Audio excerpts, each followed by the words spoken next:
Anggota DPRD Kabupaten Musirawas Utara, Sumatera Selatan, Firsa Lakoni mengaku mendapat pengancaman atau percobaan pembunuhan.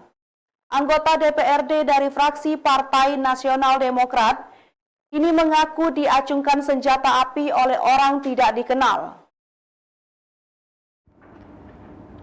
Dia mengungkapkan pengancaman atau percobaan pembunuhan itu terjadi di Desa Air Bening, Kecamatan Rawas Ilir pada Selasa 20 September 2022, malam sekitar pukul 23 waktu Indonesia bagian Barat.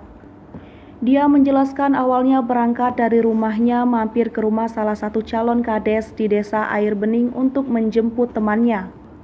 Mereka berlima di dalam mobil itu kemudian hendak bersilaturahmi ke rumah temannya yang lain bernama Sudirman. Tiba di depan rumah Sudirman, Firsa melihat mobil yang dikendarai pelaku pengancaman terhadap dirinya itu parkir di pinggir jalan. Firsa kemudian melanjutkan perjalanannya, lalu sekitar 300 meter dari mobil terparkir itu ada sejumlah pemuda yang menyetop dirinya untuk meminta rokok. Saat berbincang-bincang dengan sejumlah pemuda itu, mobil yang terparkir tadi menyalip mobil Firsa. Dia kemudian melanjutkan perjalanannya, lalu sekitar 200 meter dari pertigaan tempat dirinya berbincang dengan pemuda tadi ada jembatan. Di jembatan itu, Firsa bertemu kembali dengan mobil yang sebelumnya parkir di pinggir jalan tadi.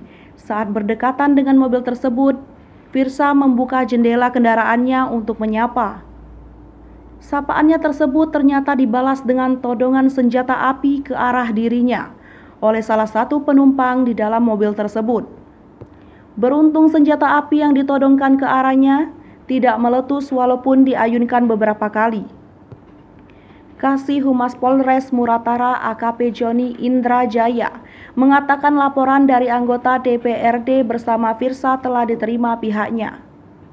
Hai pemirsa Sri Popo TV, jangan lupa komen, like, dan subscribe, serta tonton terus berita-berita terupdate lainnya ya.